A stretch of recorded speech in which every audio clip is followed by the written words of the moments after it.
Setelah kemunculan Mue yang menghentikan keruntuhan dunia Dungeon Fallen Angel dengan menggunakan pecahan batu dunia, Pak Tua tersebut pun mengajak Yeo dan yang lainnya untuk mencari tempat yang pas untuk ngobrol-ngobrol santai.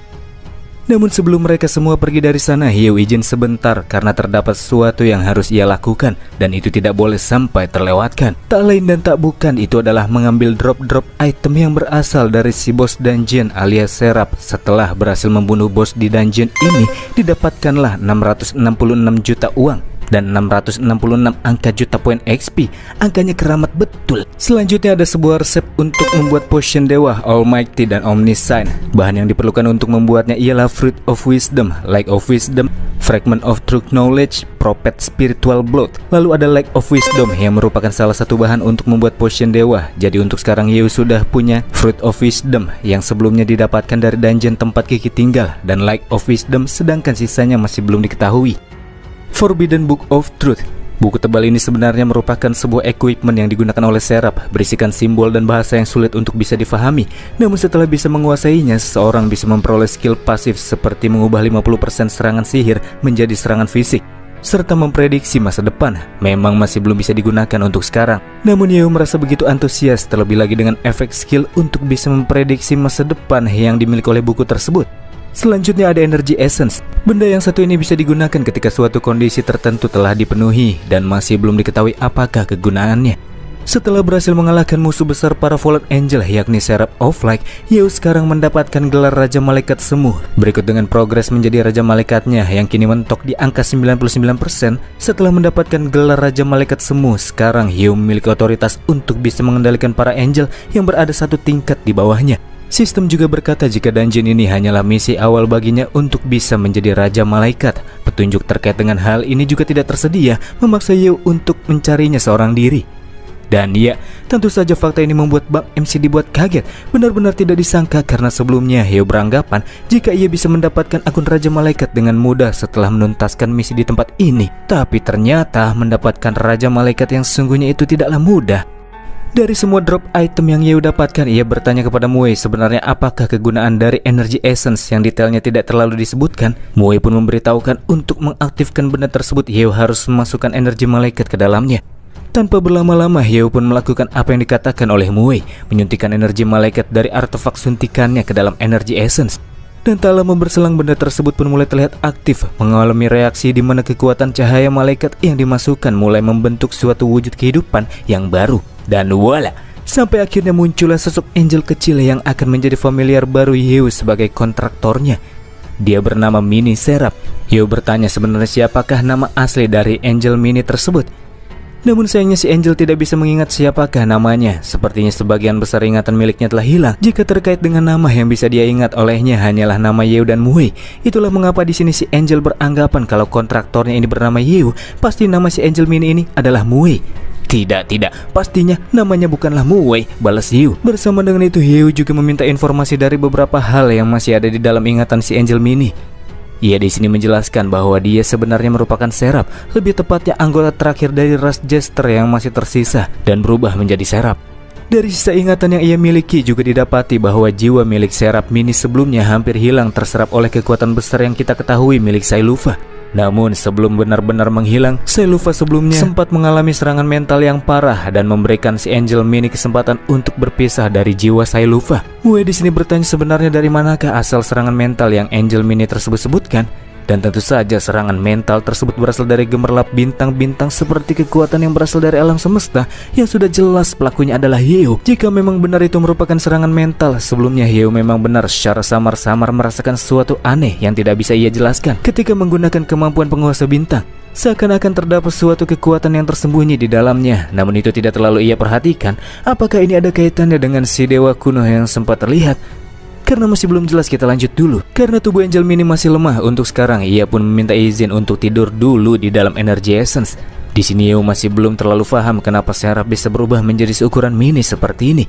Ya, tapi setidaknya setelah menjadi familiar, ia takkan lagi bisa menjadi ancaman bagi para Fallen Angel. Dan karena dia sebenarnya berasal dari planet lain, Yeo juga akan menanyakan beberapa hal terkait dengan alam semesta ketika Angel Mini kembali terbangun. Karena urusan Yeo sudah clear, Muei meminta semuanya untuk beranjak dan meneruskan obrolan di tempat lain. Semuanya kecuali Ophelia dan si Loli Angel yang diminta Muei untuk tidak diperbolehkan ikut. Tentu saja kedua Fallen Angel tersebut tidak mau mendengarkan perkataan Muei dan memaksa untuk tetap ikut. Tapi pemikiran keduanya langsung berubah ketika si Serap Suci alias Kiki meminta kepada kedua Fallen Angel tersebut untuk melaporkan keadaan yang terjadi di tempat ini kepada Azazel terlebih dahulu.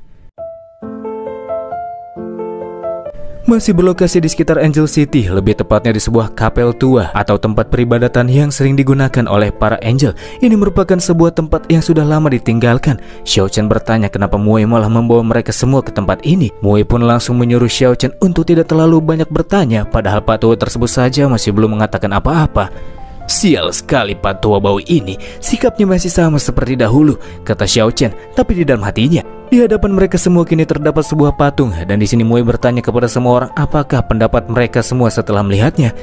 Xiao Chen merasa heran kenapa si Pak Tua malah bertanya terkait dengan patung tersebut, apalagi si paman tidak tertarik dengan yang namanya seni. Menurut Shulu, setelah melihat patung di depan mereka, patung tersebut hampir mirip dengan patung yang terdapat pada zaman dahulu di bumi. Kata Yin Huan, ini mungkin patung-patung klasik dan sepertinya itu tidak ada hubungannya dengan seluruh aspek yang terdapat di dalam dungeon ini. Sedangkan bagi Kiki yang bisa ia nilai hanyalah patung tersebut merupakan patung dari sosok yang sangat cantik. Lalu bagaimanakah menurutmu Hyo? Tanya Muei. Di dalam hatinya Hyo merasa sangat yakin pasti pertanyaan Muei terkait dengan patung tersebut sangatlah mendalam. Sejujurnya setelah melihatnya lebih detail, Hyo juga merasa cukup familiar dengan patung tersebut. Bukankah ini adalah patung Bunda Maria? Kata Hyo.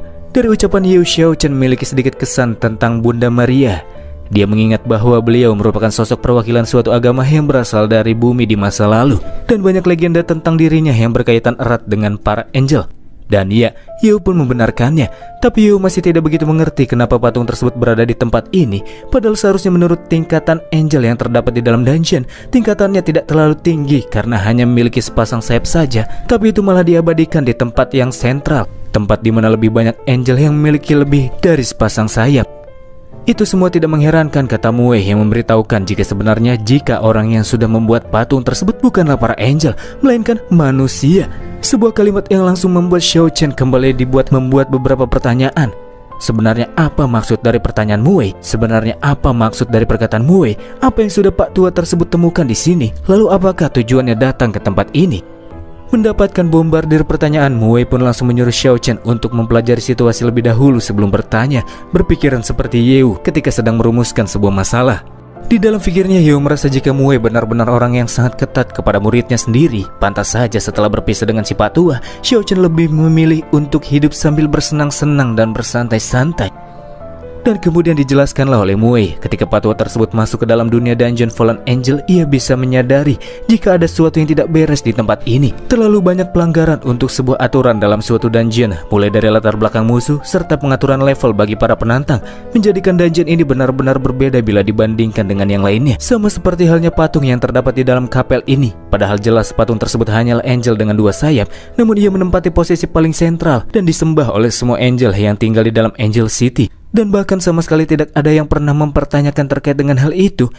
Hingga akhirnya setelah melakukan penyelidikan yang panjang, Muei pun mendapatkan sebuah kesimpulan di mana dungeon Fallen Angel tidak terbentuk secara alami ketika terjadinya eraolisasi, melainkan merupakan basis eksperimental yang dibangun secara artifisial oleh seseorang untuk bisa mencapai tujuan tertentu. Dan para malaikat yang tinggal di dalamnya sesungguhnya bukanlah NPC atau monster liar, melainkan bentuk dari kehidupan buatan. Dengan terkaget-kaget, Theo merasa jika penyampaian Muei sangat sulit untuk bisa dipercaya. Tapi karena perkataan itu keluar dari mulut Muei, seharusnya kalimat tersebut bukanlah sebuah candaan semata, melainkan fakta. Tapi yang membuat Yeo merasa penasaran sebenarnya siapakah dia yang telah membuat tempat ini? Lalu apakah tujuan dia dengan menciptakan dungeon ini? Lalu apakah ini semua masih ada hubungannya dengan tujuan Muei datang ke tempat tersebut? Sambil memasang wajah serius, Muei di sini langsung bertanya apakah Yeo pernah mendengar sesuatu yang disebut dengan 333 menit sebelum kiamat. Karena tidak pernah mendengarnya, Muei pun kembali menjelaskan faktanya sebelum bumi memasuki eraolisasi, umat manusia pernah mengirim armada luar angkasa untuk melakukan penjelajahan. Namun pada akhirnya armada tersebut hancur total, dan sebelum tewas terdapat seorang komandan kapal yang mengirimkan pesan yang berisikan bahwa dirinya bisa melihat malaikat. Itu merupakan kata-kata yang pada saat itu sangat tidak bisa dipercaya.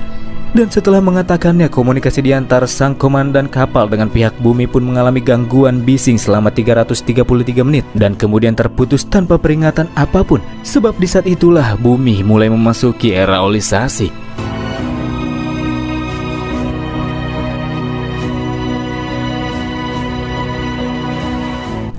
Kebenaran tentang olisasi bumi mungkin ada kaitannya dengan para angel. Itulah yang dipikirkan oleh Muei. Dan setelah si Patwa menyelidiki banyak dungeon yang tak terhitung jumlahnya, ia akhirnya mendapatkan petunjuk tentang dungeon Fallen Angel, menjadikan alasan mengapa ia mengunjungi tempat yang satu ini. Tapi setelah mendapati fakta yang sungguhnya, ia benar-benar tidak mengira jika dungeon ini hanya sekedar dungeon buatan semata. Sebelum Muei melakukan penyelidikan tentang 333 menit sebelum kiamat, sepertinya sudah ada seorang yang melakukan penyelidikan jauh sebelum si Patwa memulainya, membuat dungeon ini sebagai bahan eksperimennya. Yu baru saja mendapatkan informasi besar dari sang pahlawan sekaligus hunter legendaris Muei. Benar-benar layak dengan julukannya, karena dalam masalah yang terjadi, Muei sudah berhasil memperoleh dan menggabungkan beberapa informasi yang seharusnya cukup sulit untuk bisa didapatkan. Dari penjelasan Muei, Yu juga mendapatkan informasi mengapa Bang MC malah mendapatkan gelar sebagai Raja Malaikat Semu. Ya, itu karena dungeon ini hanyalah sekadar buatan saja. Lalu, di manakah dungeon angel yang asli? Itulah yang mesti Yu cari untuk kedepannya. Di luar dari permasalahan tersebut, Xiao Chen sedikit basa-basi bertanya kenapa tubuh Muei masih mulus, padahal sebelumnya ia sempat dikalahkan oleh Serap sebelumnya. Ya, memang sebelumnya Muei kalah melawan Serap, namun itu terjadi karena Muei lengah ketika ia dihadapkan dengan kemampuan spesial lawannya.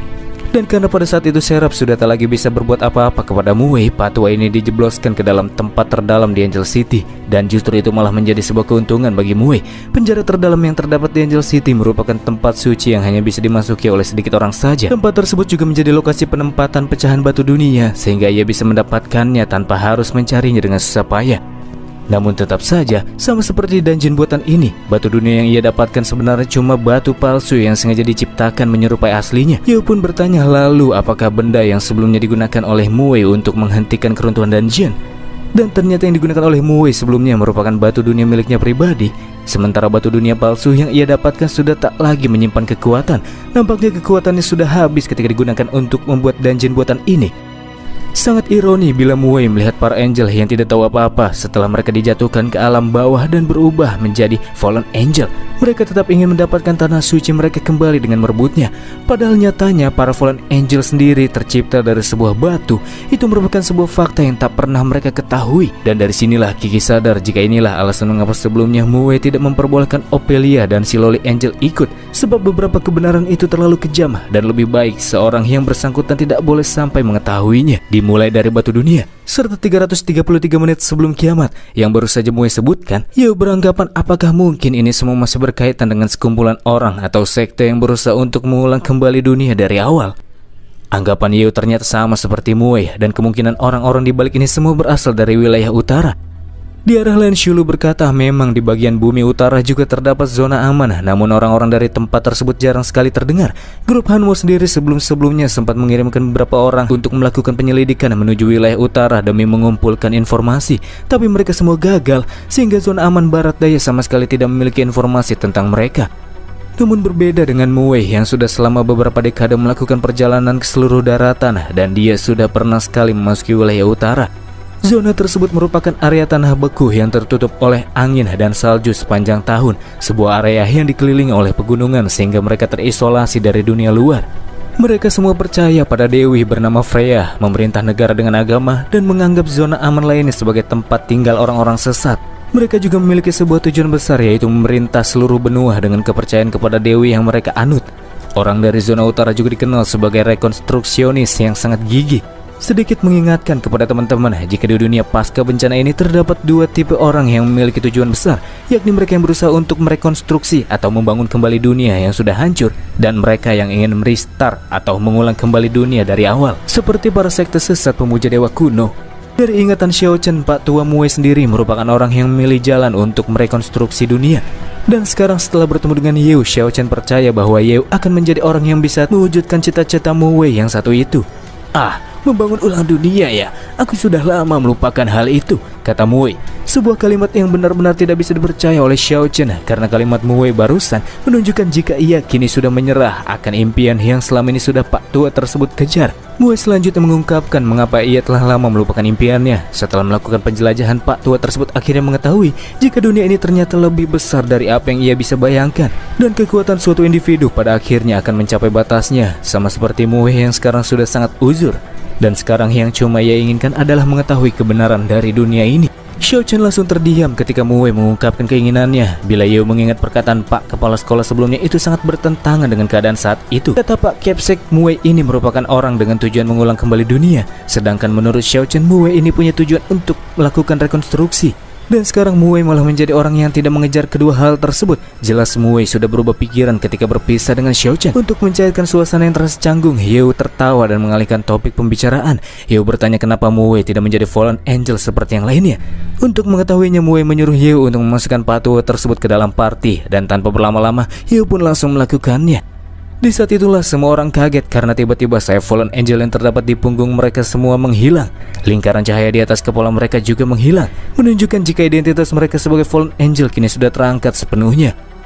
Dalam misi di dalam dungeon buatan ini terdapat misi utama yang meminta para penantang untuk menolong para Fallen Angel dan melakukan penjelajahan ke seluruh area dungeon. Sebelumnya Yeo sudah menolong para Fallen Angel dengan mengalahkan Serap, namun tugas untuk melakukan penjelajahan masih belum selesai.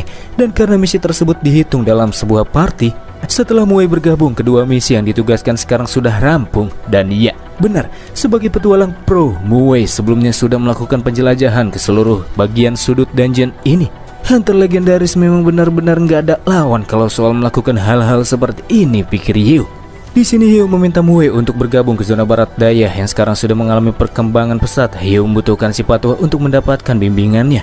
Itulah yang Yeo mau setelah mereka semua keluar dari dalam dungeon. Tapi sayang sekali Mue harus menolaknya sebab Pak Tua tersebut sudah memutuskan untuk menghabiskan sisa hidupnya ya sudah tak lama lagi untuk mencari kebenaran tentang dunia. Dan menurutnya untuk sekarang ia sama sekali tidak memiliki alasan untuk kembali ke zona aman.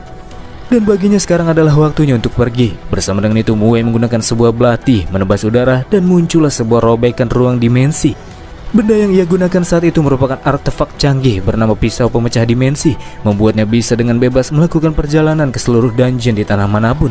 Ia juga bisa kembali ke dungeon yang pernah ia singgahi atau secara acak memasuki suatu dungeon yang tidak diketahui. Tapi Mue hanya bisa melakukan perjalanan tersebut seorang diri. Bersama dengan itu, suara sistem yang terdengar di sisi Mue memberitahukan jika lorong dimensi kini sudah terbuka dan tingkat kesulitan dari dungeon yang selanjutnya akan ia masuki berada pada level 500. Itu merupakan dungeon level yang sangat tinggi.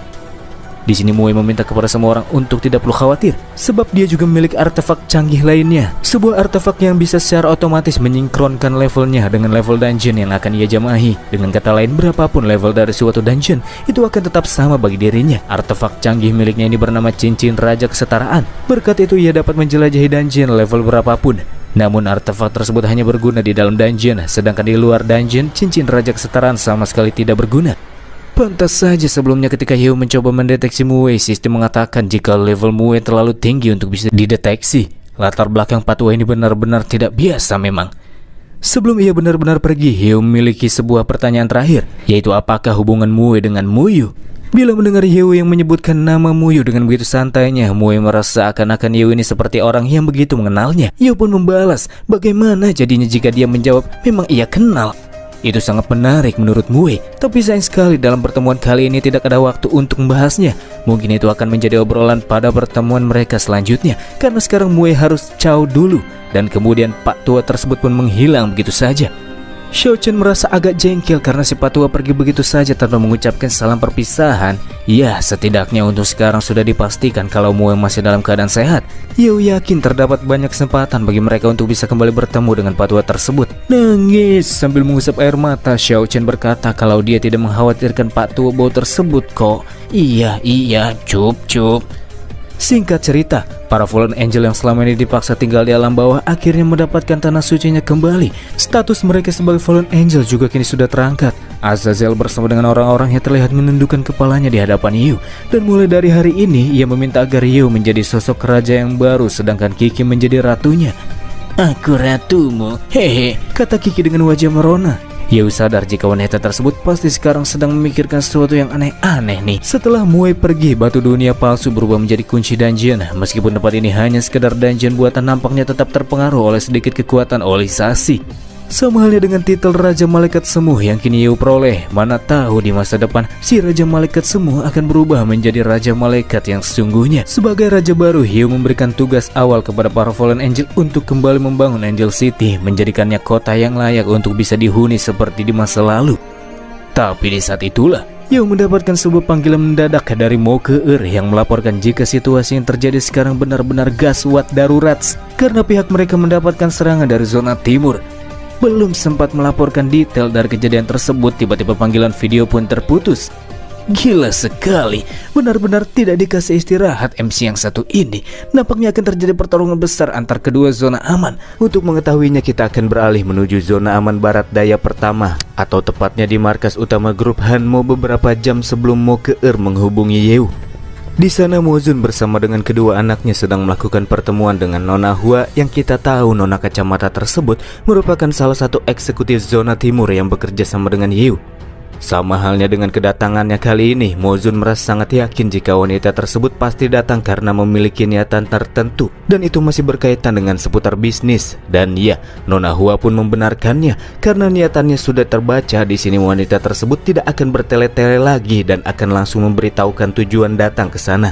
Karena zona barat daya saat ini sedang mengalami perkembangan yang sangat pesat. Selain ingin bersilaturahmi, di sini wanita tersebut menginginkan kedua belah pihak menjalin kerjasama dan pertukaran yang lebih mendalam, dan tentunya itu akan menguntungkan kedua belah pihak. Dalam hal tersebut sudah pasti Mozun tidak akan memberikan penolakan. Beliau berharap agar keduanya bisa menjalin kerjasama dengan lebih baik lagi.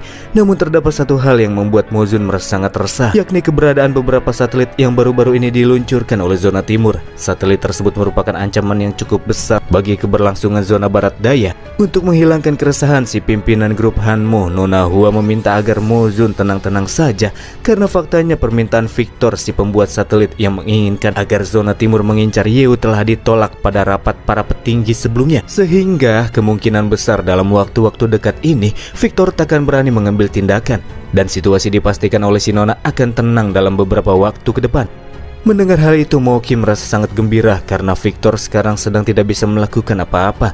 Padahal ketika orang tersebut menghubungi grup Hanmo demi mendapatkan keuntungan, sebelumnya Victor terlihat sangat arogan. Di luar dari pembahasan, Nona Hua bertanya kenapa Yeo tidak terlihat berada di sana. Moke-er pun menjawab jika saat ini Yeo sedang memiliki urusan pribadi yang harus ia lakukan, dan bila Nona Hua ingin menitipkan pesan, Moke-er akan menyampaikannya kepada Yeo nanti. Berjalan mendekat ke arah Moke-er, Nona Hua berkata jika sebelumnya ia sudah sempat mendengar kabar burung yang berisikan bahwa Moke-er ini memiliki hubungan yang sangat dekat dengan Bang MC. Dan karena sekarang keduanya sedang bertemu secara langsung, Nona Hua ingin mengetahui lebih lanjut, memangnya sudah sejauh manakah hubungan Moke-er dengan Bang MC? Apakah keduanya sudah mabar?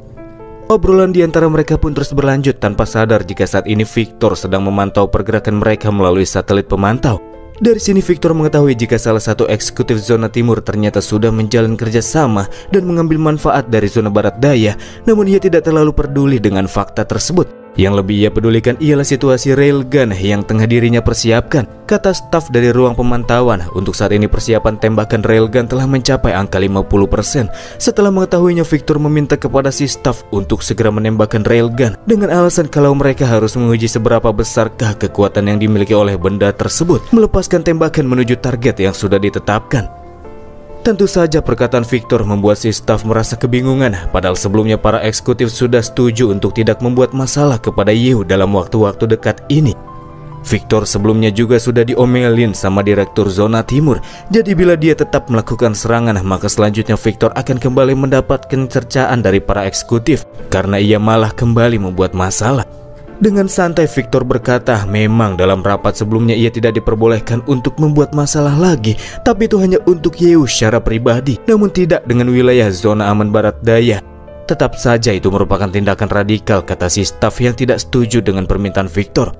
Mendapatkan tentangan dari bawahannya sendiri, Victor pun langsung ngomel-ngomel kepada bawahannya ini karena sudah berani mempertanyakan keputusannya. Tapi karena tindakan Victor jelas akan membuat masalah bertambah besar, di sini si staf memberanikan diri untuk menjawab jika ia tidak berani melakukan apa yang diminta oleh Victor. Merasa kesal, Victor pun langsung melempar si staff yang dianggap terlalu takut begitu saja, dan dia sendirilah yang akan melakukannya sendirian.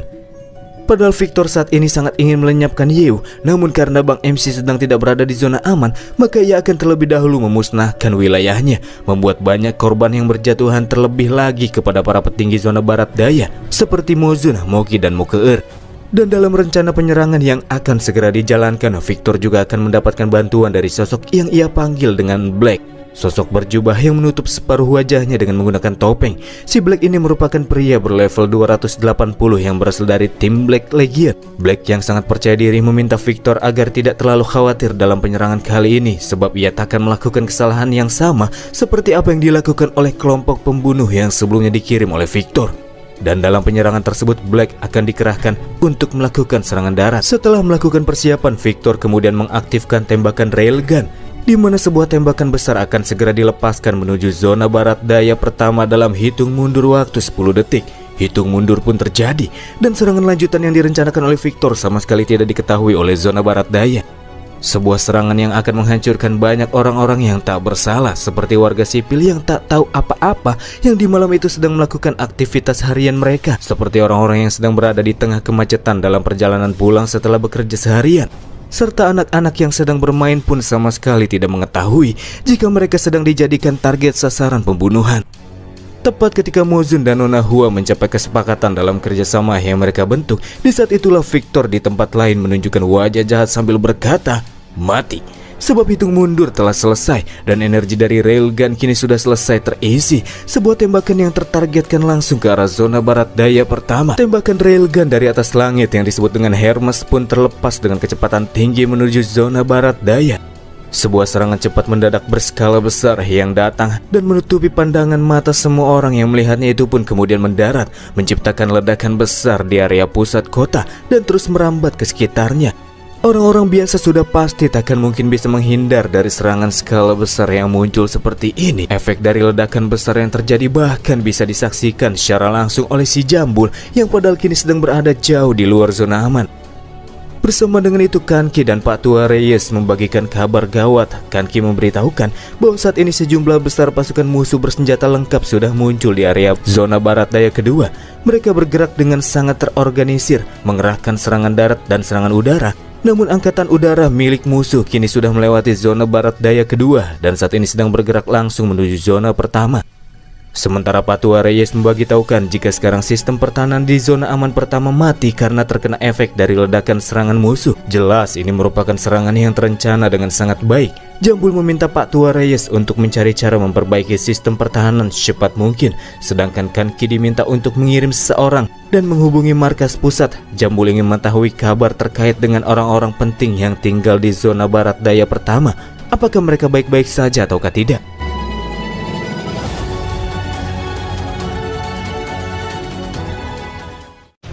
Ketika sistem pertahanan zona pertama berhasil dilumpuhkan, dari arah kejauhan nampak terlihat angkatan udara yang sedang terbang dengan cepat menuju lokasi.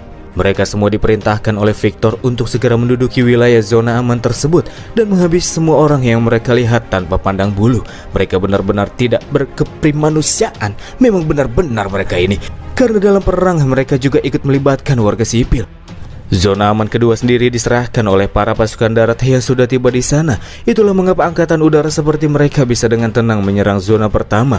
Beberapa dari mereka sudah tidak sabar ingin melihat secara langsung kondisi Mozun, sang pemimpin Hanmo.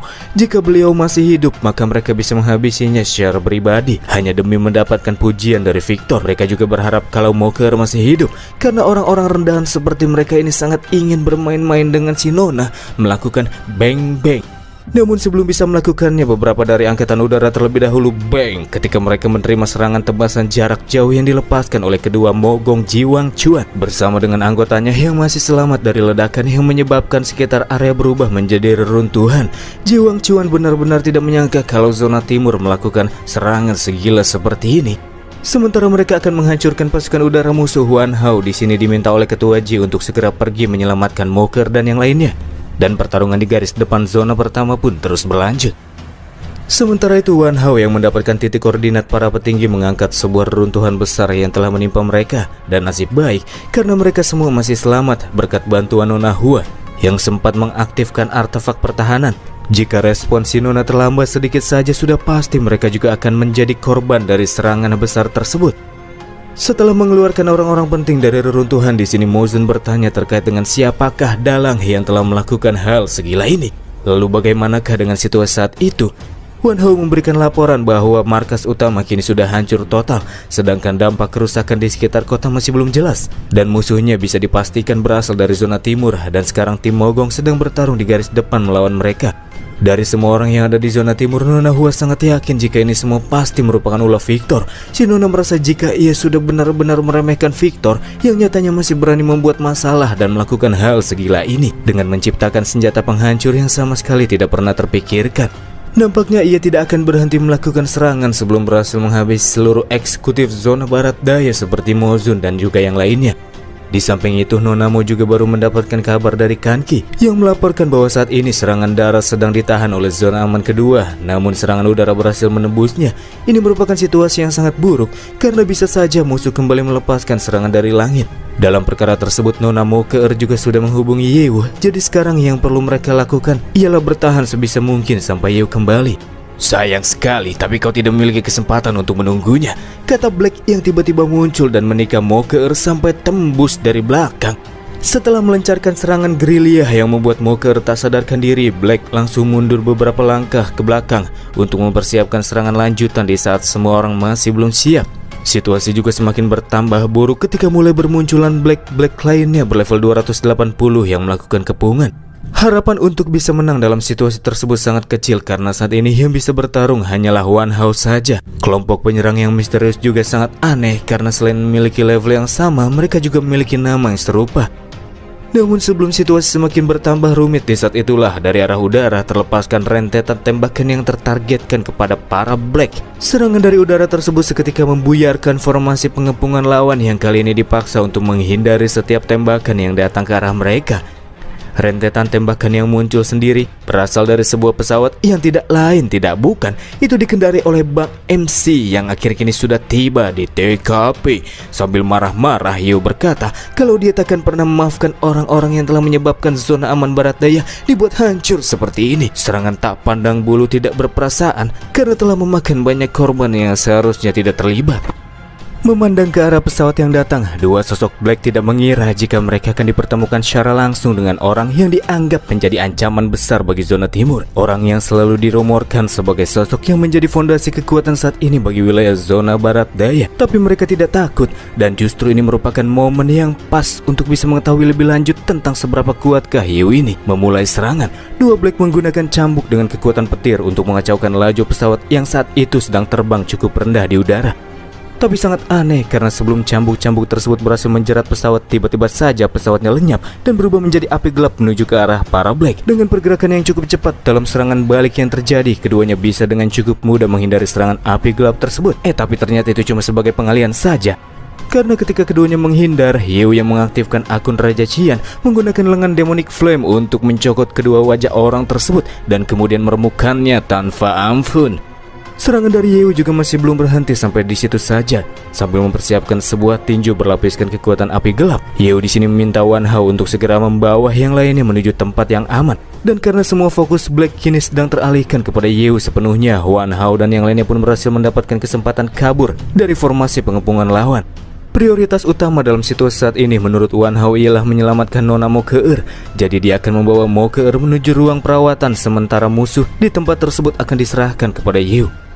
Sementara yang lain bergerak menjauh dari lokasi pertarungan, Yeo terlihat sudah melepaskan tinju apinya menuju permukaan tanah, menyebabkan ledakan yang cukup besar dan mendalam. Kelompok Black juga tidak bisa menghindari serangan Yeo sepenuhnya.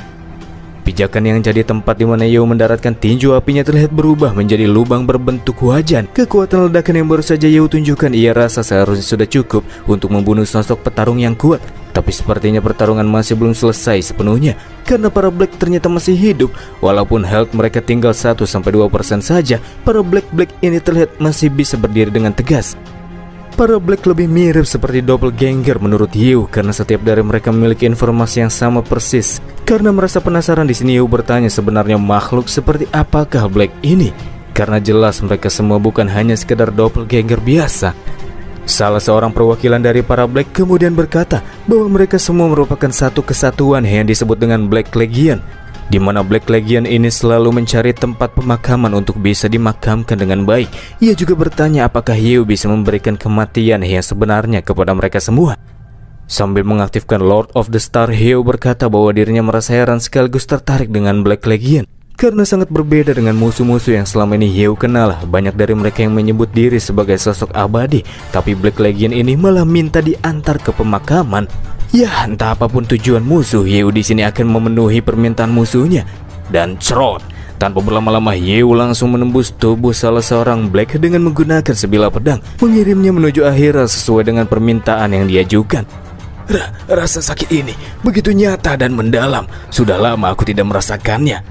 Kau memang orang yang sudah selama ini kami cari-cari, tapi sekarang bukanlah waktu yang tepat. Dan tenang saja, kita akan segera bertemu lagi di lain waktu, kata si Black yang dihabisi oleh Yeo. Dan bersama dengan itu para kelompok Black yang lainnya pun ikut menghilang lenyap dari pandangan. Yeo sama sekali tidak merasakan aura milik lawan yang menunjukkan jika mereka semua sudah benar-benar hilang dari sekitar sana. Pertarungan singkat yang terjadi kali ini juga membuat Yeo bertanya-tanya sebenarnya siapakah Black Legion ini. Lalu apakah maksud dari kalimat terakhir yang ia sampaikan? Selanjutnya kita akan dialihkan menuju tembok pertahanan zona aman kedua barat daya dengan terlihatnya adu baku tembak sengit yang terjadi di antara pihak jagoan dan pihak lawan. Di atas tembok terlihat ada Pak Tua Reyes yang tengah memberikan komando kepada para pasukan agar mereka secara bergantian melepaskan tembakan dan jangan sampai tembakan yang dilancarkan berhenti 1 detik saja. Itu semua demi mencegah agar para pasukan darat musuh tidak sampai mendekat. Sementara di pihak musuh terlihat sang komando penyerang yang namanya tidak disebutkan karena tidak terlalu penting juga. Dan di sini dia merasa sangat pede bisa menghancurkan tembok pertahanan zona barat daya. Terlebih lagi di sini ia bisa fokus menyerang tembok pertahanan karena mereka mendapatkan bantuan dari Black Legion, di mana dalam pengepungan tersebut Black Legion bertugas untuk melawan para petarung yang kuat.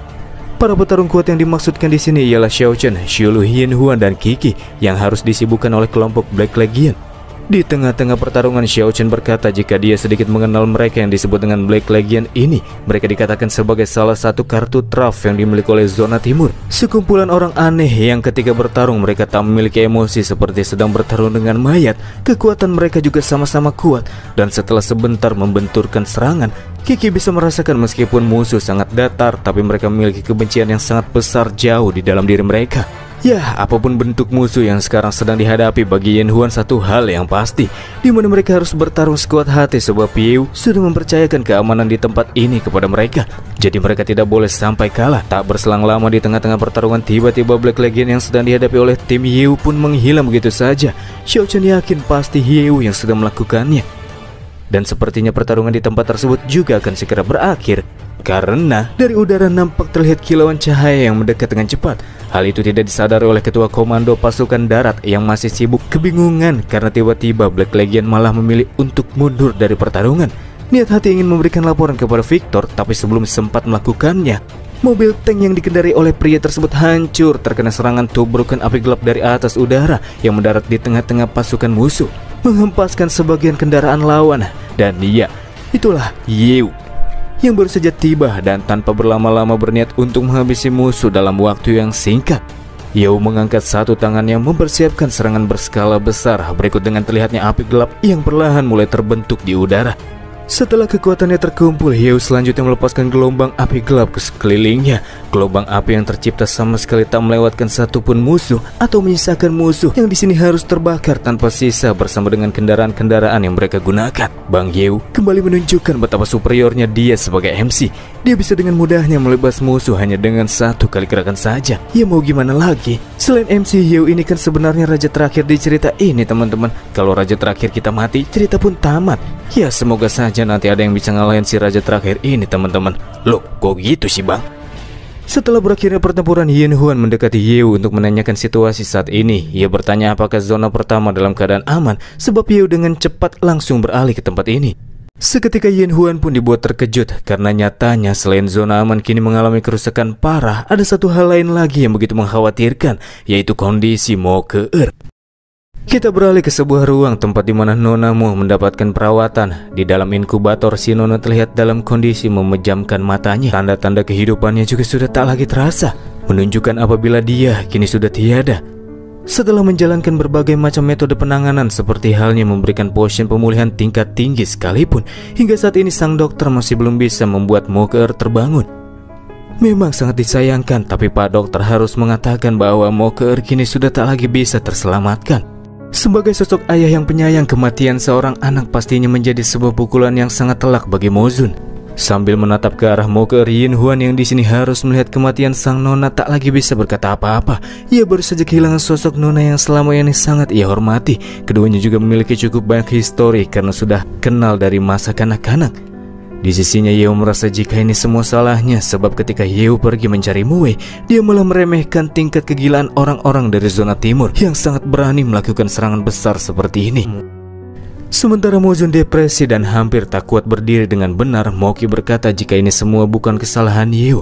Kejadian yang terjadi kali ini juga disebabkan karena mereka semua selama ini sudah terlalu bergantung kepada Bang MC. Dan karena sebelumnya Moki juga ikut melakukan provokasi kepada Victor, justru ia merasa kalau kematian sang adik merupakan ulahnya yang tidak bisa bertindak secara rasional, dan hasilnya malah Moke yang harus terbunuh. Tegarlah, sekarang bukan saatnya untuk berputus asa karena masih terdapat cara untuk bisa menyelamatkan Moke, kata Yeo. Kata-kata yang sulit untuk bisa dipercaya memang oleh Moki karena sudah jelas-jelas Ker itu sekarang sudah mati. Menjelaskannya lebih lanjut, Yeo mengeluarkan sebuah gulungan dan itu berisikan tata cara membuat potion dewa kebangkitan. Untuk sekarang Yeo sudah memiliki beberapa bahan yang diperlukan untuk bisa membuat potion tersebut, dan kini hanya tinggal 2 sisa bahan lagi yang harus didapatkan. Potion kebangkitan mungkin akan menjadi harapan terakhir bagi mereka bila ingin kembali membangkitkan si Nona. Dan dengan tegas Yeo pun berkata jika ia pasti akan segera menyelamatkan Ke. Di bagian sebelumnya kita sudah melihat Victor yang sangat berani melakukan serangan lanjutan kepada zona barat daya. Dia menggunakan railgun dan menyebabkan sebagian wilayah zona aman barat daya mengalami kehancuran. Bahkan Nona Moke juga harus tewas dalam aksi penyerangan tersebut. Ketika semua orang berduka atas kematian wanita tersebut, tiba-tiba saja Yeo menyebutkan bahwa terdapat sebuah cara yang memiliki kemungkinan untuk bisa kembali membangkitkan seseorang yang sudah mati, yakni dengan mengkonsumsi potion dewa kebangkitan. Tapi sayangnya untuk sekarang Yeo masih belum mendapatkan seluruh bahan-bahan yang diperlukan untuk bisa membuatnya. Rasa penasaran Ketua J setelah mendengar perkataan Yeo yang memberikan secercah harapan membuatnya melemparkan sebuah pertanyaan. Apakah Yeo tahu di mana keberadaan dari bahan-bahan yang masih belum didapatkan? Dan Yeo pun menjawab tidak. Iya, tidak terdapat informasi terkait dengan lokasi untuk bisa mendapatkan bahan-bahan dewa yang diperlukan.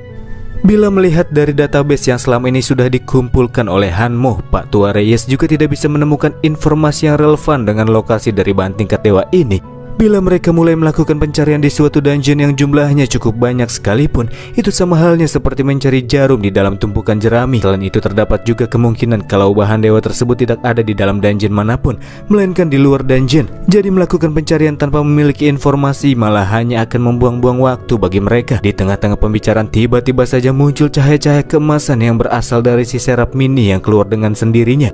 Yeo merasa heran kenapa si serap mini tahu-tahu muncul, apalagi dia berkata kalau dia masih belum cukup istirahat. Angel tersebut pun berkata kalau ia terbangun karena mendengar masalah yang sedang diributkan oleh Yeo dan yang lainnya. Masalah terkait dengan bahan dewa yang mana si Angel ini sendiri nampaknya bisa memberikan sedikit petunjuk kepada mereka. Yeo yang terlihat cukup antusias langsung meminta serap mini agar ia menjelaskan petunjuk tentang bahan tingkat dewa yang sedang ia cari-cari secara detail. Dengan wajah yang masih lemas karena masih belum cukup tidur, Serap pun berkata jika petunjuk tentang material tingkat dewa kemungkinan bisa diperoleh dari sosok gelap dan misterius yang sempat Yeo temui ketika penyerangan zona aman. Dan yang Serap maksud di sini ialah si Black dari zona timur, karena sebelumnya Angel ini sempat merasakan terdapat aura tingkat tinggi yang berasal dari dalam dirinya.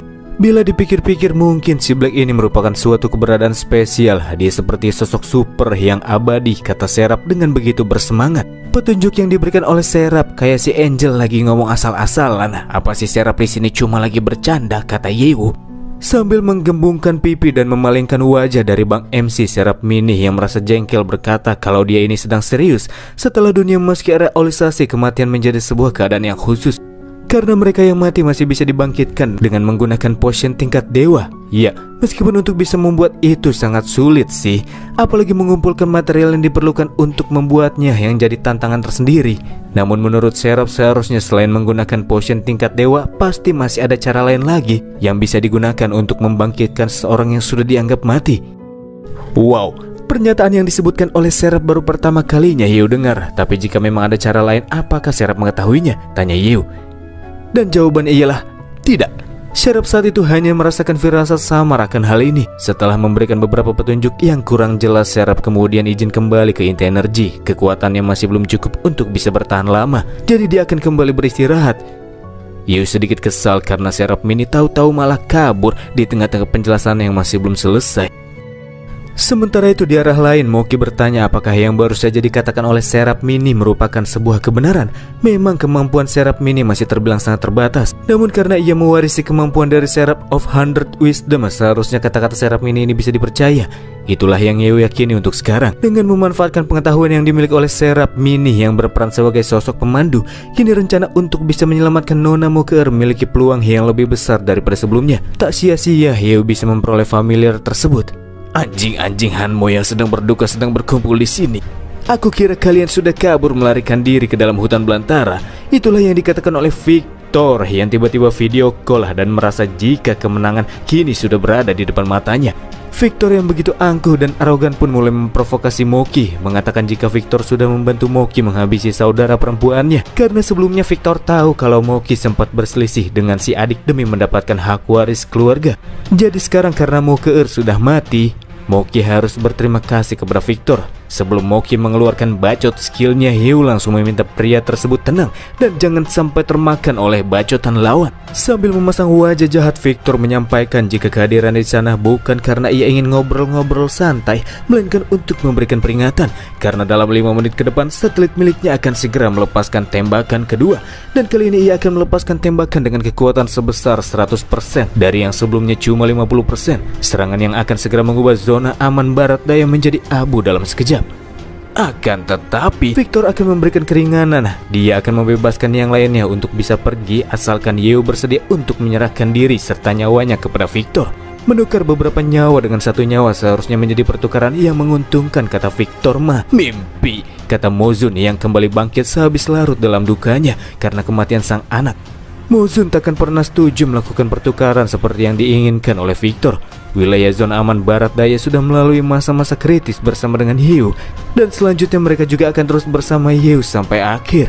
Berjuang berdampingan bersama Bang MC sampai akhirnya mereka bisa mengubah musuh seperti Victor menjadi mayat, meremukan tulang-tulangnya dan menyebarkan dan menebarkan abu Victor untuk memberikan penghormatan kepada roh Mokeer yang sekarang berada di surga Manhua. Bersama dengan penolakan yang ia terima, Victor pun mengakhiri panggilan dan akan memastikan kalau tembakan kedua dari railgun mengubur Mozun dan yang lainnya bersama-sama dengan Yeo. Karena singkatnya waktu yang tersisa tanpa berlama-lama, Yeo pun langsung lego melakukan serangan balik. Ketika Yeo berlari keluar dari ruangan, Paman Xiao Chen bertanya apakah Yeo memiliki rencana untuk bisa menghadapi satelit musuh yang terdapat di luar bumi. Ya, tentu saja dong. Bang MC takkan bergerak tanpa memiliki rencana. Kalau ia tak bisa menghancurkan satelit lawan, bagaimana mungkin bisa ia menyelamatkan Mokeer? Sekalian melakukan uji coba, Yeo kali ini menggunakan pesawat bintang dari planet mekanik yang sudah selesai diperbaiki oleh Nana. Pesawat ini menggunakan bahan bakar fosil yang dikompresi oleh Nana sedemikian rupa sehingga efisiensinya tidak kalah dengan menggunakan bahan bakar magic crystal. Ketika pesawat tersebut keluar dari bumi, muncul peringatan yang berisikan bahwa batas ketinggian yang dihitung terakhir kali ketika Yeo mencoba keluar dari bumi akan segera tercapai dan kemampuan akun akan segera mengalami malfungsi. Segera setelah notif peringatan muncul, Yeo pun mengaktifkan akun Lord of the Star. Bukan tanpa alasan, sebab langit berbintang adalah panggung bagi akun tersebut. Kekuatan full power dari Lord of the Star bisa digunakan oleh Yeo di tempat ini. Agar bisa segera tiba di jarak serang, Yeo mempercepat laju dari pesawatnya dengan menambahkan kekuatan bintang kepada pesawat tersebut. Meskipun akun penguasa bintang bisa meningkatkan performa dalam hal kecepatan terbang secara signifikan, tapi Yeo dibuat cukup kewalahan karena sekarang ia harus menerbangkan pesawat super berkecepatan tinggi di luar angkasa tanpa menggunakan akun pilot Xiaomuhui-nya. Untung saja ada Nana yang memberikan bantuan. Ia berperan sebagai pemandu dari jarak jauh. Jadi untuk selanjutnya Yeo hanya perlu mengikuti arahan, menghancurkan satelit yang Nana anggap sebagai potongan besi tanpa estetika dan membawa masalah bagi zona barat daya. Oke, Yeo semakin pede karena mendapatkan bantuan dari si Ratu Mekanik. Dari arah kejauhan terlihat satelit mulai memancarkan cahaya berkilau sebagai pertanda siapnya peluncuran serangan lanjutan. Padahal belum genap waktu 3 menit, nampaknya Victor mencoba melepaskan serangan lebih cepat dari jadwal yang sebelumnya sempat ia katakan. Kita beralih ke Victor yang benar saja ia sudah mempercepat persiapan tembakan railgun. Ia akan menggunakan 90% kekuatannya di serangan kedua ini. Itu sudah cukup menurutnya. Dalam serangan tersebut ia diperbolehkan untuk menghindar, kata Victor. Namun jika ia melakukannya, tentu saja zona aman barat daya akan benar-benar rata dengan tanah. Momen-momen tersebut membuat Victor semakin tidak sabar dengan apakah pilihan yang akan diambil oleh Yeu. Kembali ke Yeu yang kini tengah memfokuskan diri menggunakan kekuatannya pada senjata utama dari pesawat bintang. Sementara urusan membidik target akan diserahkan kepada Nana. Lawan juga harus tahu tentang bagaimana hebatnya kemampuan yang dimiliki oleh sang ratu mekanik, teman-teman. Sementara Yeu mempersiapkan tembakan di sisi lain, satelit penyerang Victor melepaskan tembakan railgun Hermes dengan daya hancur yang lebih besar dari sebelumnya. Dan inilah saat-saat yang telah dinanti-nantikan oleh pihak jagoan. Yeu tidak akan menghindar dan lebih memilih untuk melepaskan tembakan yang tertargetkan ke arah laju dari serangan musuh.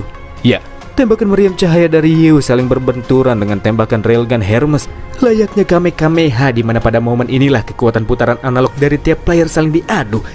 Karena Yeu sudah terlalu berpengalaman dalam memainkan analog, tentu saja ia tidak terlalu kesulitan untuk bisa mendorong tembakan musuh. Dan potongan-potongan besi tanpa estetika itu pun hancur berkeping-keping seketika berubah menjadi puing-puing tak berguna di luar angkasa.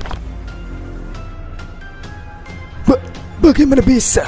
Itulah kata-kata yang keluar dari mulut Victor. Kata-kata yang sangat mainstream dan seringkali kita dengar dari para NPC, teman-teman. Sikap arogan yang telah ia bangun dari kepercayaan diri karena memiliki senjata penghancur kini sudah benar-benar runtuh. Dan sekarang Victor tak lagi mempunyai kekuatan besar yang begitu ia bangga-banggakan. Di layar virtual yang sedang disaksikan oleh pria tersebut, ia pun berkata, "Victor, kau adalah target selanjutnya." Wadaw. Rasa kesal yang bertumpuk dengan rasa bingung pun masih tidak bisa keluar dari pikiran Victor. Dia masih bertanya-tanya, kok bisa-bisanya dia dikalahkan? Dia pikir dia MC di cerita ini kali, bro. Dalam situasi tersebut, Victor meminta seorang bawahannya untuk segera meminta pertolongan dari Black Legion. Karena dalam posisinya yang kini sedang ditargetkan oleh Bang MC, hanya kekuatan dari Black Legion sajalah yang bisa membuatnya benar-benar tetap aman. Namun sayang sekali situasi Victor tidak menjadi lebih baik karena ketika sang stafnya ini mencoba menghubungi Black Legion, ia tidak bisa tersambung. Komunikasi di antara mereka sudah terputus semenjak penyerangan terakhir kali ke zona aman barat daya. Bersama dengan itu, seorang eksekutif yang berada di balik layar dan selama ini memberikan bantuan kepada Victor pun melakukan panggilan dan berkata, jelas Victor tidak bisa menghubungi kelompok Black Legion karena ia telah mencabut hak Victor yang bisa mengendalikan Black Legion dengan suka hatinya. Bukan tanpa alasan, orang ini mencabut wewenang Victor atas Black Legion sebab eksekutif tersebut sungguhnya meminta agar Victor menargetkan Yeu dan menghentikan perkembangan dari wilayah zona barat daya. Itu saja. Akan tetapi dalam aksinya Victor tidak hanya mengaktifkan senjata satelit dengan suka hatinya saja, namun ia juga secara diam-diam menggunakan Black Legion dan bahkan harus mengalami kekalahan tanpa mencapai hasil apapun.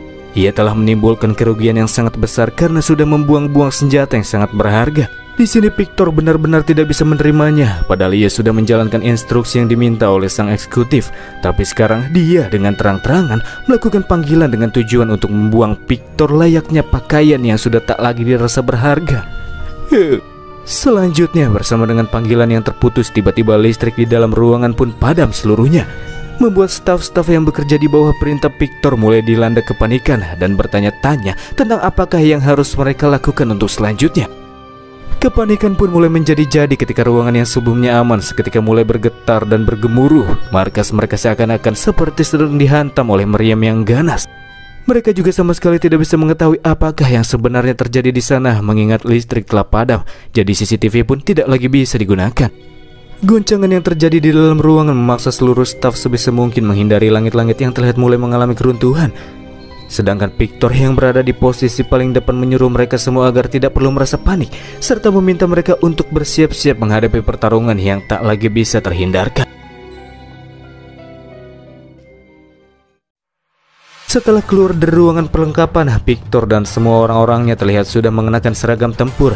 Di antara mereka, Victor sendiri terlihat sangat mencolok yang menggunakan baju besi kaleng berwarna merah.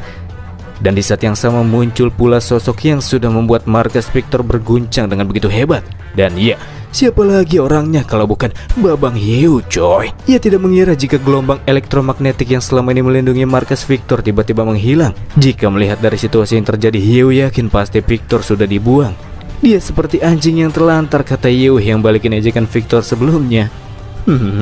Victor pun membenarkan perkataan Yeu. Nasib sial yang menimpa dirinya semua dikarenakan Yeu. Namun kendati demikian, Victor tidak akan menyerah sampai di situ saja. Victor dan seluruh bawahannya kemudian memberondong Bang MC dengan rentetan tembakan. Bagi orang biasa itu memang tembakan yang terbilang kuat, tapi Yeu yang bukan orang biasa merasa jika tembakan itu seperti serangan remeh, di mana Yeu bisa memblokirnya hanya dengan menggunakan barir yang tidak terlalu tebal. Melakukan serangan balik, Yeu melepaskan tebasan api datar yang diayunkan ke atas, di mana satu serangan yang ia lakukan sudah cukup untuk menghempaskan semua orang di hadapannya. Bahkan satu serangan tersebut membuat mereka tak lagi sanggup untuk berdiri dengan benar. Dia benar-benar cupu. Kukira cipi-cipi. Apaan sih, Bang? Victor yang mendarat di atas tanah kini sudah tak lagi memiliki tempat untuk bisa melarikan diri dari Yeu. Sambil melangkah mendekatinya, di sini Yeu berkata bahwa meskipun ia sangat ingin membunuh Victor secara langsung untuk melampiaskan amarahnya, bagaimanapun juga Yeu masih memerlukan beberapa hal yang ia ingin ketahui dari pria tersebut. Jadi Yeu akan memberikan beberapa kelonggaran dengan syarat Victor menjawab pertanyaan dari Yeu dengan sejujur-jujurnya. Pergos, biarpun aku mati, aku tak akan pernah memberitahukan hal apapun kepadamu, balas Victor. Tidak. Kau akan mengatakannya, kata Yeu sambil ia memegang kepala Victor dan akan membuat Victor menjawab pertanyaan yang akan dilemparkan oleh Yeu.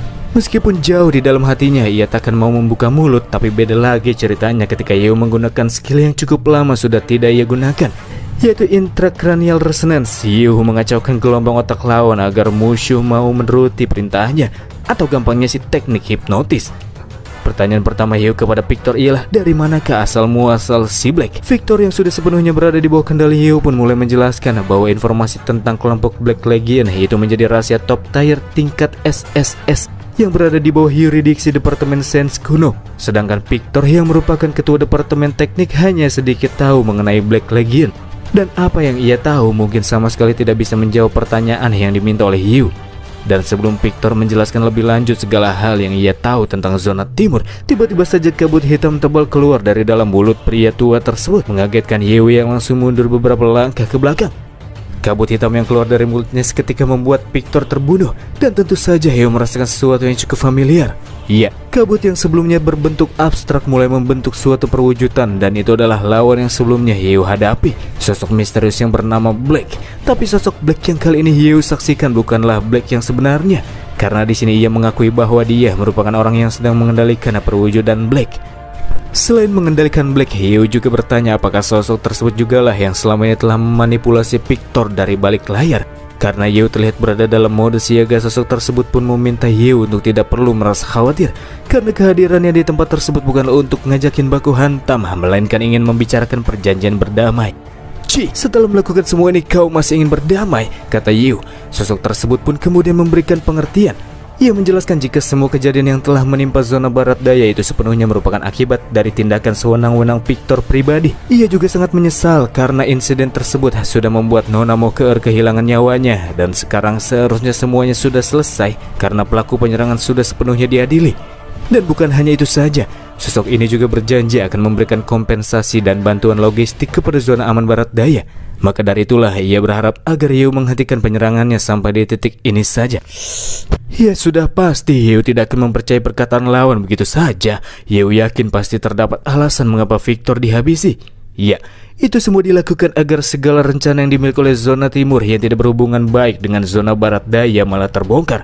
Hal itu juga mungkin bisa mengungkap rencana yang dijalankan oleh sosok tersebut. Namun jika sosok tersebut ingin memberikan kompensasi, Yeu minta ia menyerahkan Black. Yeu ingin menanyakan beberapa hal kepada orang tersebut. Tanpa berpikir panjang, lawan pun langsung memberikan penolakan dengan alasan jika kompensasi seperti itu tidak memungkinkan, mengingat informasi terkait dengan Black Legion sendiri sangat berharga dan tidak boleh sampai bocor ke orang luar. Oh, kalau gitu nggak usah banyak bacot dan aku akan mencarinya sendiri, kata Yeu yang tiba-tiba melepaskan tebasan api gelap vertikal memotong tubuh Black palsu menjadi dua bagian. Dan seperti sebelumnya, tubuh palsu Black yang terkena serangan Yeu lenyap secara perlahan, ditutup dengan kata-kata dari musuh yang dengan santun berkata jika dirinya akan menunggu kunjungan dari Yeu. Dari dua pertemuan Hyo dengan sosok Black, Hyo memiliki kecurigaan bahwa terdapat dewa kuno yang diikut sertakan dalam masalah ini, karena si Black ini memiliki kemampuan yang sangat aneh. Ya, bagaimanapun juga karena zona timur masih mempunyai dua dewa kuno, Hyo harus mempersiapkan diri mengantisipasi pertarungan yang bisa terjadi setiap saat. Zona timur tidak boleh diremehkan, apalagi kekuatan tersembunyi mereka masih belum bisa Hyo ungkap sepenuhnya. Zona timur benar-benar bisa menyimpan sesuatu yang penting dengan sangat rapi. Setelah mengalahkan Victor, Hyo memperoleh 130.000 poin XP serta 580.000 uang. Sedangkan lootingan yang bisa Hyo pungut diantaranya ialah armor super kombinasi. Katanya si armor ini tidak terkalahkan dan tidak bisa dihancurkan. Tidak peduli entah itu pria, wanita, tua ataupun muda, mereka yang menggunakan armor merah tersebut akan menjadi prajurit yang sangat kuat. Tidak terdapat syarat level untuk bisa menggunakannya. Defense dan health penggunanya juga bisa meningkat dengan pesat serta mampu meredam damage sampai setengahnya. Tidak memiliki syarat level untuk bisa menggunakannya. Benda ini cukup membuat Hyo merasa senang. Selanjutnya ada buku panduan teknik dari pemula sampai tingkat master. Buku ini sangat berguna bagi seorang yang ingin belajar ataupun mencapai puncak dari keahlian teknik. Tapi bagi mereka yang sudah mencapai puncak, buku ini hanyalah sekedar tumpukan kertas yang terlalu berguna. Dan yang terakhir adalah inti energi yang sudah terkompresi. Inti energi ini dikatakan mampu menerbangkan 9-10 warnet. Inti energi ini akan memberikan suplai energi yang diperlukan, dan ketika mengalami kelebihan beban, energi tersebut akan secara otomatis menggandakan kekuatannya secara instan. Tapi intinya akan rusak jika itu terjadi. Inti energi ini efeknya cukup bagus sebenarnya, tapi kenapa penjelasan dari sistem malah dipakai untuk menerbangkan warnet? Absurd sekali, pikir Hyo. Di tempat lain di area zona timur distrik 11, pangkalan eksperimental lantai 11 bawah tanah, terdapat sebuah ruang laboratorium yang digunakan oleh peneliti Departemen Sains Kuno. Selain terlihat beberapa peneliti yang sedang sibuk melakukan pekerjaannya, di sana terdapat pula satu sosok tak begitu jelas yang terdapat di dalam akuarium penelitian. Bersama dengan itu muncullah sosok Black yang baru saja kembali dari runtuhan markas Victor dan memberikan laporan kepada salah seorang peneliti. Sambil menyerahkan sebuah benda berwarna hitam, Black menjelaskan kalau Victor yang kalah hampir membuatnya mendapatkan masalah yang besar. Sebab meskipun sosok Black yang berada di markas Victor tercipta dari fragmen hitam ini, akan cukup merepotkan kalau kesadaran si Black yang asli sampai terbangun secara tidak sengaja. Fragmen tersebut sangat berharga dan seharusnya tidak boleh sampai dipegang oleh sembarang orang. Seorang peneliti merasa agak gelisah karena sekarang Victor sudah mati, dan jika Hyo terus melanjutkan aksinya, maka zona timur akan menghadapi masalah yang cukup serius nantinya. Tapi si peneliti yang nampaknya merupakan kepala dari departemen ini berkata jika memang demikian ada baiknya Hyo datang ke zona timur, karena sudah lama ia ingin bertemu dengan Bang MC. Dan bukan hanya dia saja yang ingin bertemu dengan Hyo, sosok-sosok yang kini sedang berada di sekitarnya juga sepertinya sangat ingin bertemu dengan Hyo, agar mereka bisa kembali dipertemukan dengan kerabat yang sudah tak lama mereka temui. Jelas kata-kata sang kepala mengacu kepada dewa kuno. Tapi kok dewa kuno punya zona timur ada banyak ya? Ukurannya juga kecil-kecil lagi. Ya.